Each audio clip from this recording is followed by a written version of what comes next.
past president, John Bolt. I love that John has availed himself more than once in this club to practice a speech that he would later give later as a toast or a speech to a group. So that's something we all can do. John's speech today is titled Diet, Exercise, and Naps for a Better Life. So in his speech today, John will look back on his life and reflect on diet, exercise, and naps and how they've affected him. He's also looking forward for a longer life, what's going to be most important going forward, and how much longer can he live. So help me welcome diet, exercise, and naps, John Bolt. 5 to 7 minute speech. Yes. Thank you, Louis. Looking back, now that I've retired this past year, I'm trying to make sure I have a longer life, because it doesn't matter what your past is, but if you can't live a long and healthy life, what's it worth? So what does everyone tell you? Diet and exercise. Well, that's not so much fun, but I've been overweight most of my life, and there's a huge fat person inside me that's out there to speak. Except for in my 30s, to where I went to the other extreme and exercised 6 days a week. I've always wanted to be in better shape. So about 4 years ago, finally just being bloated long enough and looking at pictures that were embarrassing to me, I joined Weight Watchers. Now it's called Wellness That Works. Well, I wish they would hire me and not pay me even, because I am the world's biggest proponent of Weight Watchers. It works.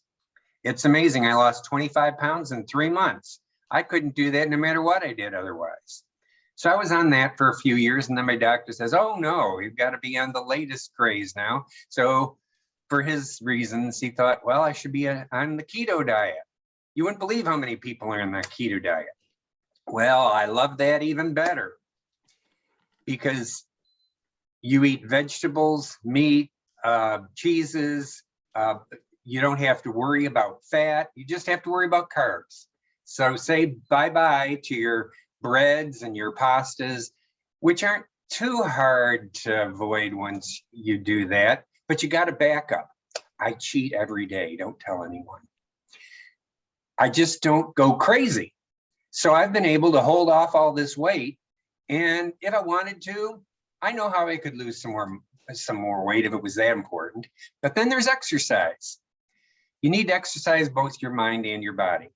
Years ago, when I exercised a lot, I was in great shape. But my conversation only centered around the gym. I'll tell you what, I was muscle bound, and you wouldn't believe it, a tiny waist. It wasn't the me you know now at all. People would say, wow, look at him. But no one's going to want him for his mind, of course. So I kind of backed off of all that extreme exercise and decided that I needed to have a more balanced life. I'm trying to make sure that my exercise of my mind is there. In Toastmasters, that's where you come in. You balance and you anchor my life every week. It makes you think, makes you feel. What a great group of friends we have here. And if I don't go, I miss it. And then my other balance of my life is my church. And sure enough, whenever I don't go, I find out that there's something great I should have seen. But my father taught me as a child, when I was bored, he says, you're never going to be bored. Put yourself to good use. Everyone here, remember, put yourself to good use. There's always something that needs to be done, whether it's cleaning around the house, or whether it's doing paperwork, or whether it's pursuing your pleasures. That's putting yourself to good use. So I always do that. Not only is Toastmasters anchoring my life, but I'm just the newly indoctrinated president of the Storytellers Group, where we have 9 monthly speakers. Every month we have a speaker, and it's fascinating. We've had people who talk about the life of Dale Chihuly. We have people that talk about Margaret Mitchell and her writing of Gone with the Wind. I'm also involved as a VP in the Democratic Club, where I have to find speakers. Believe me, paid speakers for storytellers are a lot easier to find than politicians. They're not always reliable. And then that leads us to naps. I found that people who nap from 30 to 90 minutes have a better word recall. Don't we all want that? That's a sign of good memory.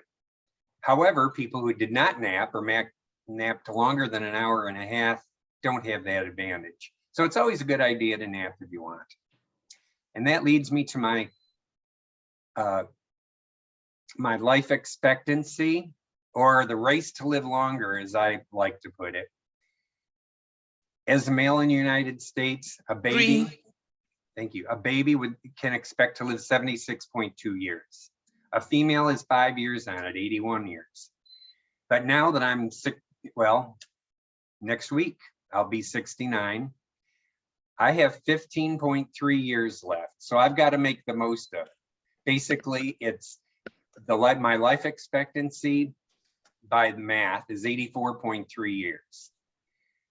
Women have an advantage over me, but not so much, only a couple years. I look back at my grandparents and my parents. I've already outlived 2 of my grandparents and coming up on 2 more grandparents and my mother.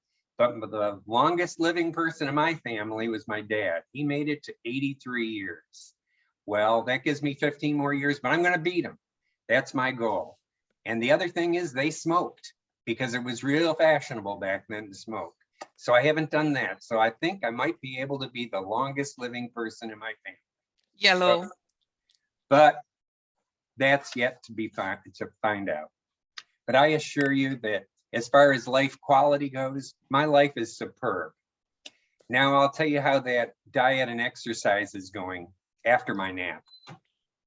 Madam Toastmaster. Thank you so much for that beautiful speech.